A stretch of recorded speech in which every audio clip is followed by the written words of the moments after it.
Well, from the News 19 Weather Center, I'm Chief Meteorologist Efren Afonte with an 11 o'clock morning update on the weather that we've been dealing with since pretty much 8 o'clock this morning. We still have quite a bit of activity, and it is centralized right over the Carolinas. Notice the big swirl. There's a very powerful upper level low that is moving through the Great Lakes, Ohio Valley region, and that is on the bottom end or the southern end, what we've been experiencing for the last pretty much almost 3 hours. No, still a lot of activity that's along and east of I-95 in the Palmetto State. Notice that we still have not only tornado watches, but severe thunderstorm watches. The severe thunderstorm watch is going to be pretty much for the far eastern portions of the PD and the Grand Strand moving into North Carolina. Don't have any severe thunderstorm watches here in the Midlands, and for that matter, for the rest of South Carolina. There still is tornado watches, and this is going to be to the south, particularly for the low country. But notice, there's nothing right now for the Midlands. So as of right now, in fact, the National Weather Service and the Storm Prediction Center were talking about it, that they would be expiring the tornado watches shortly. Well, they've already expired it, but repercussions are already there of what we've experienced. You're looking at it right now on I-20. This is going to be in the northeastern Midlands. This is going to be pretty much right around the areas as you're getting out of Richland County, getting into portions of Kershaw County just before getting in.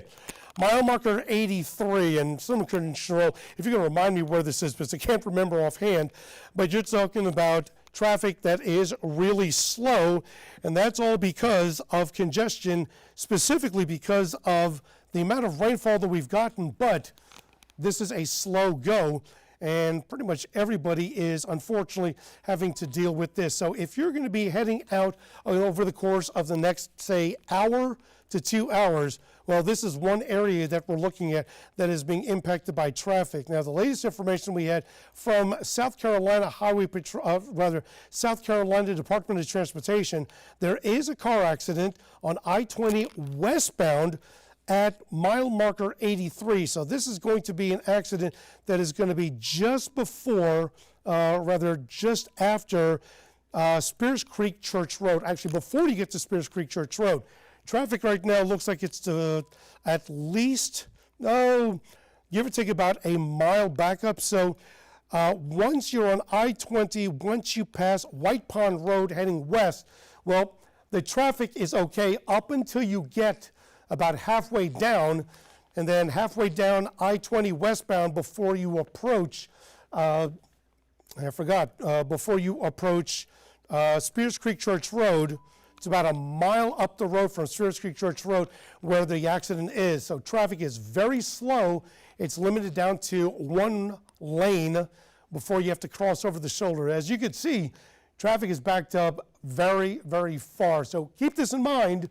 If you're coming out of Kershaw County, crossing over the county line into Upper Richland, this is something you're going to deal with once you approach Spears Creek Church Road about a mile before the exit. We have other delays also that we've been dealing with, but the biggest thing as far as our weather impact right now, the tornado watches for all of the Midlands have expired. We still have severe thunderstorm watches for the PD, the Eastern PD, into the Grand Strand, and then of course the tornado watch further south into the low country. As far as any warnings, well, we have special weather statements out to the east and southeast of us. We have no activity as far as any advisories or warnings in the Midlands, although we have quite a bit of activity that has still been moving through over the last hour. But by and large, the significant storms have finally started to somewhat taper off in the eastern Midlands. And as you can see, we still have with very heavy rainfall in many areas of the eastern Midlands. And as we get into the western Midlands, going into the central Savannah River area, we have more rainfall that's coming in, pockets of deep, heavy rainfall at that also. We're going to go around all throughout our counties, all throughout our communities, because not everyone's getting rain. But we'll first start off in Kershaw County. Light to moderate rainfall from Mount Pisgah through Clyburn, along 521, through the Camden Highway until you get just pretty much north of Camden and the JD Highway, and then the light precipitation continues as you get into areas around the Wateree River, Lake Wateree, all the way until you get to the Tri-County of Fairfield and Lancaster, Lancaster County. Then we still have heavy rainfall east of the Camden Highway all the way until you get to number 1 crossing over into McBee, and that really is quite a bit of heavy rainfall. So you're talking about Bethune all the way down to Bethune, Mittenhall, all the way down to before you get to the Rembert Highway and everything south of the JD Highway. From Camden, west of the Rembert Highway, all the way until you get to the Elgin-Lugoff line going into Richland County, the rain is tapered off. You may still have a little bit of sprinkles, but at least the rain has started to finally taper off in that area. Lee County, well, most of Lee County is dealing with moderate to heavy rainfall from Lucknow, Thursta, all the way down 15 through Bishopville to Ashwood, all the way west from Highway 31 all the way until you get to areas of Darlington County. Moderate to heavy rainfall still exists, and that extends all the way to the Lynchburg River and then to the Sumter County line. So keep that in mind that the rainfall, the intense rainfall that you've had in Lee County has moved off, but in return, we have more rainfall that is coming through, and it's going to be heavy at times. Get down to Sumter County, pretty much everybody in Sumter is dealing with some amount of rainfall. A good amount of Sumter County is dealing with moderate to heavy rainfall. You go for the Rembert Highway through Dalzell, split off of 521 until you get to about Cherryvale, from the Patriot Parkway, Peach Orchard Road, all the way down until you get down to Pinewood.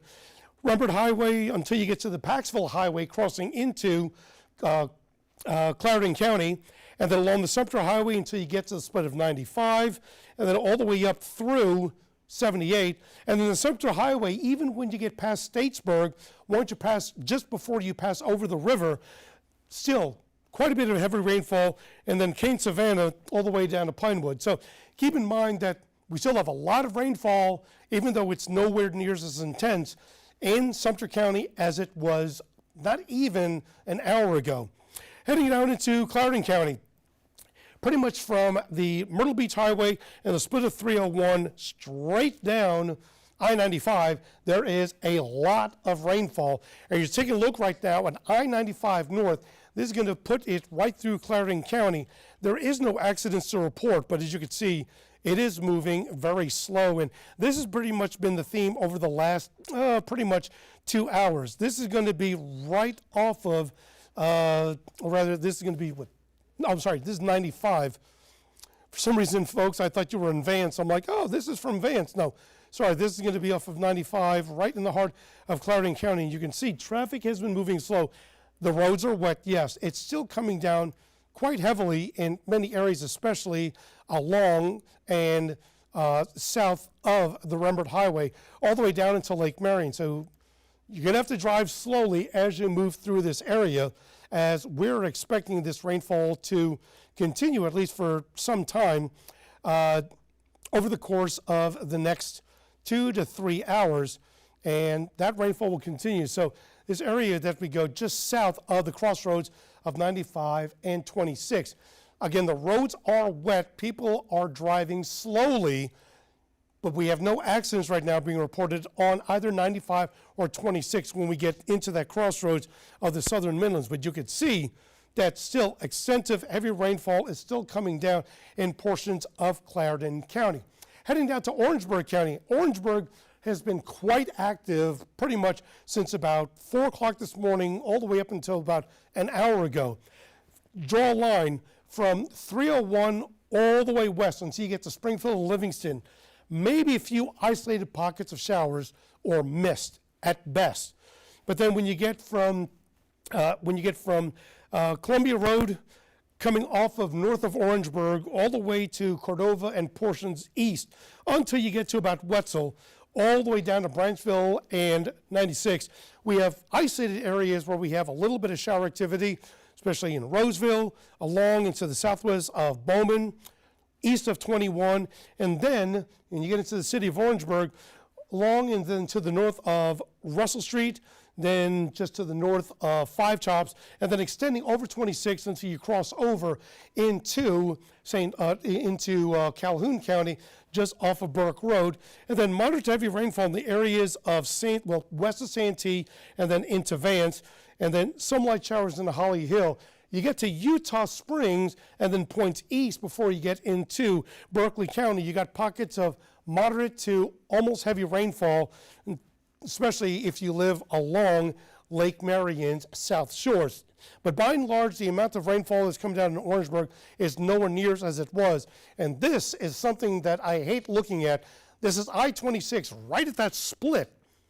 Traffic is very, very slow.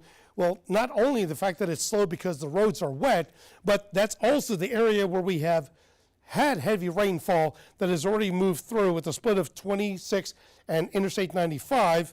And it's pretty much everything from Five Chops all the way down to that I-26, I-95 merger. So if you're in Clarendon County, Orangeburg County, Calhoun County, and you're heading south on 26 or west on 95, by the time you get over the Bass Drive exit over Lake Marion, or once you get past the Five Chops exit on I-26, that merger area is where everything is really slow. Again, there's no accidents being reported from SCDOT in that area of I-26 and I-95, but everybody is crawling. And it's Sunday, and a lot of people took the whole week off for Christmas and are just going home now. That is going to be the area that we are seeing a lot of that traffic. So if you're just getting out the door now, about to head out there, just keep that in mind that it's going to be a slow go as you're moving through there. Into Calhoun County, a little bit of rainfall in the area of St. Matthews, and then the split from 601 and Burke Drive on 176, just to the north of Cameron. And folks, you in Lone Star, I told you I will not forget about you guys because I'll mention you over and over again. You have a little blip of rain, just a little bit, but it's closer more towards the riverbanks, and especially as you get more towards in Calhoun County along the Colco Highway, and then some moderate showers along Sandy Run to the north of 26 before you get a little bit further north, and then it crosses back into Lexington County. But overall, Calhoun County is doing a lot better than we did 2 hours ago. Into Richland County, again, isolated showers when you go along and east of I-77 and I-20, so Blythewood, Pontiac, Dentsville, maybe scuffing into areas right around Forest Acres. It's a stretch, but we have some scattered light showers in central and lower Richland County, especially on both sides of the Sumter Highway and along and to the west of McCord's Ferry Road. Upper Richland County, faring a little bit better. Irmo starting to dry out a little.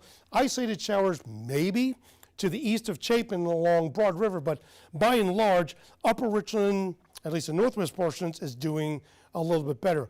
Lexington County, well, we had the tornado warnings, we had the heavy rainfall, we've had the lightning. It's been busy. Over Lake Murray, isolated showers at worst on the west side, and then when you get to far western portions of Lexington County, south of Sunset Boulevard, along number 1 before you get to I-20, and probably right at the split of Long Ponds Road, and then all points east before you get to, say, Aiken County. You have a little bit of light showers, and then isolated at worst when you get to areas maybe over by Steedman. That's a stretch, but pretty much in the areas to the southeast of Gaston, east of the Charleston Highway. Over to Saluda, well, we have a return of the rain. Well, we expected that we were going to have more rain. Overall, it's light, maybe moderate rainfall all throughout the county. So if you're about to head out now, after all the storms we had earlier, and keep in mind, Saluda, you know that we got the storms that started up at 3:30, 4 o'clock, 4:30, and then by 7 o'clock we were ramping through with the series of thunderstorm warnings. So we have quite a bit of rainfall, and that includes also many areas of Edgefield from the city along 25 all the way to the county line. So if you're in Monetta right now and you drive by the drive-through, $2 to get you 10 that it is all soaked, and thanks to all of this rainfall that still continues. Not too bad from Edgefield going into Aiken County, but again, it's mostly light rainfall, light to maybe moderate rainfall. Then we head further up north, the return of more rainfall pretty much along and to the south and west of I-26 in Newberry County, extending from Newberry, all the way down to Prosperity, Silver Street, even down to Saluda Shoal State Park, where we had that other tornado warning. But then when you go to the east of 176, all the way to the county line for the county line to Fairfield County, it's not doing too bad. Light rainfall, but all this is moving up to you.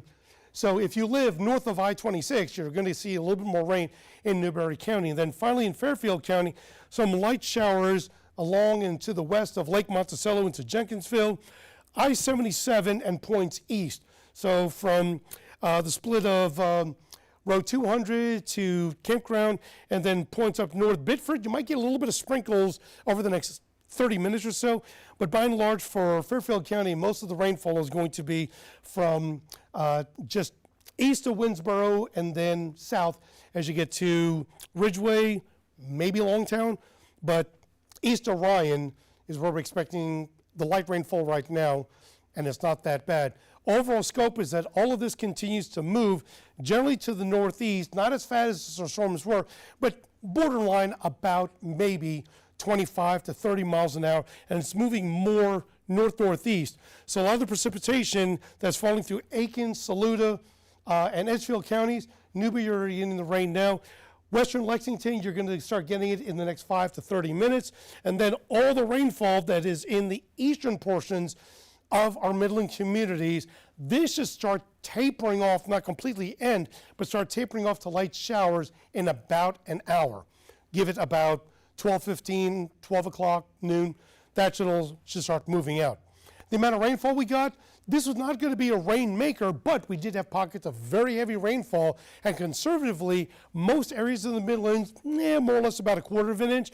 We get along I-95, Ashwood, almost an inch, Sumter, a little bit over an inch.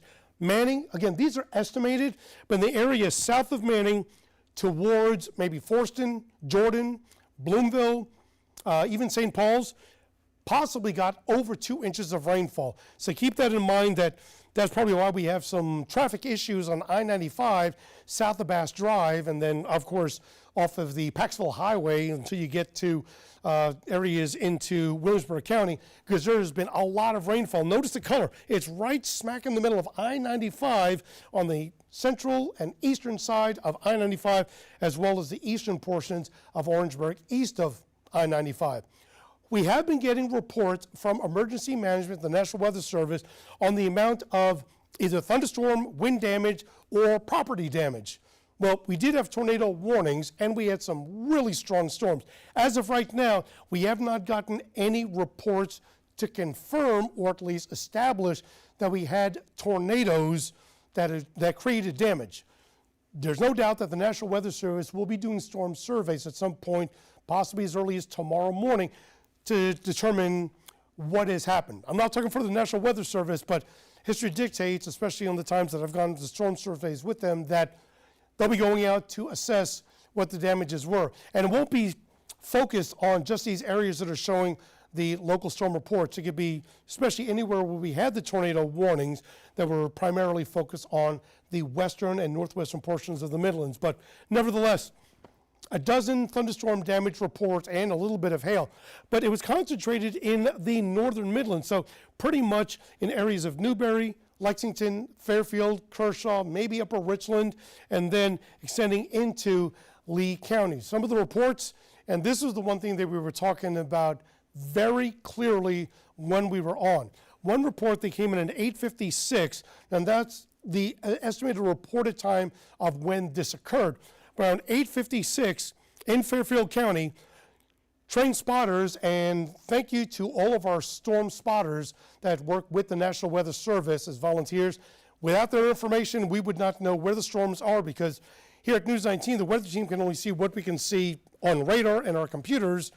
Only thing we can see out the window is Target, and we're not going to be able to see Fairfield County. But they did indicate that there was reports of multiple power lines down in the Simpson community, but in particular along Highway 34, and a representative from the South Carolina Department of, from the South Carolina Climatological Office did report and send pictures of damage reports in the areas of Fairfield, Road, or Highway 321 and Highway 34 that at least corroborated to this, that occurred sometime just before 9 o'clock this morning. The overall scope is that we had maximum winds. Now, this is not wind gusts. This was winds that were recorded. Look at Aiken. At the airport, 51 mile an hour sustained wind that was recorded within a 1 hour time frame. And at Columbia Metropolitan Airport and downtown Columbia, 40 to 41 miles per hour. In the Gamecock City, just outside of Shaw Air Force Base, 43 miles per hour. We knew that we were going to have winds in excess of 60 mile an hour wind gusts. Well, those are sustained winds. And the concentration of the wind issues were mostly in the Midlands and the upstate. Well, the upstate had their fair share of tornado warnings as well. The winds right now are coming generally out of the south, maybe upwards of 20 miles an hour, but they are not gusting as bad. Still talking about gusts that are bordering around 25, maybe 30 miles an hour. So the wind profile, things are noticeably changing, and not just for the Midlands, but overall scope for all of South Carolina. So the bottom line is, and as I change this over, bottom line is that the storms that we have been dealing with, they are starting to finally move off. We're not dealing with as much inclement weather as we had done originally this morning.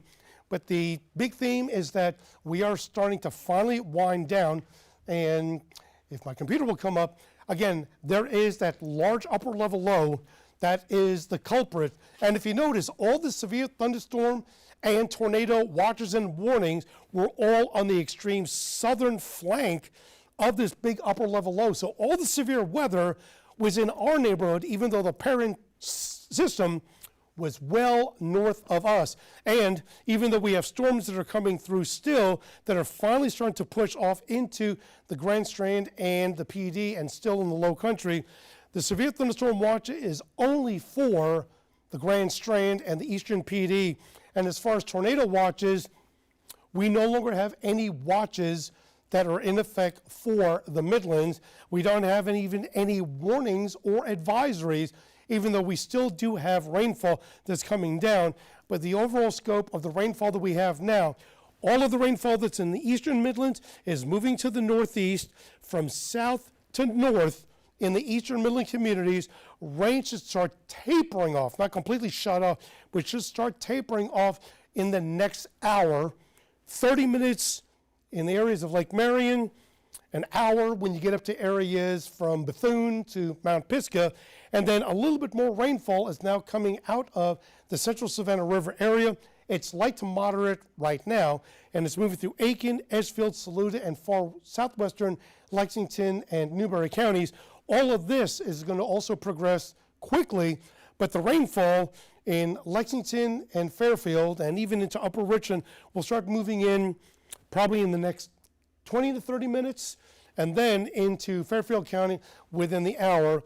All of the precipitation, as far as the intensity, will start tapering off overall for all of the Midlands as we get to about 1 to 2 o'clock. But again, as much rainfall as still coming down right now, we do not have any active warnings or advisories, and any of the tornado watches that we did have has now all expired. Bottom line is that we have now finally gotten through the worst of the storms. We will still deal with the rain and at least the little bit of wind gusts. And for those of you who at least were able to be told after I mentioned it and somebody called you up and told you, or you heard it here on News 19, give it about an hour or so and then bring the Christmas stuff back outside. It's only a few days after Christmas, and hopefully your stuff didn't get blown around and it's still in the garage and you can bring it out before the afternoon is done. Otherwise, we're winding down and we're not looking that much of an impact at this point. If there is, we will make sure that we update you right here on our News 19 Plus app. And again, if you don't have it yet, definitely download the News 19 app. You can watch us live, get all the weather information and the update on all the news at the palm of your hand. Just download the WLTX app, available now on the Apple iStore as well as on Google Play. For now, The rain continues in the Midlands, the severe weather is over, and we will update you should we end up needing more information on any weather impact alert in the Midlands. I'm Chief Meteorologist Efren Afonte. Have a good afternoon.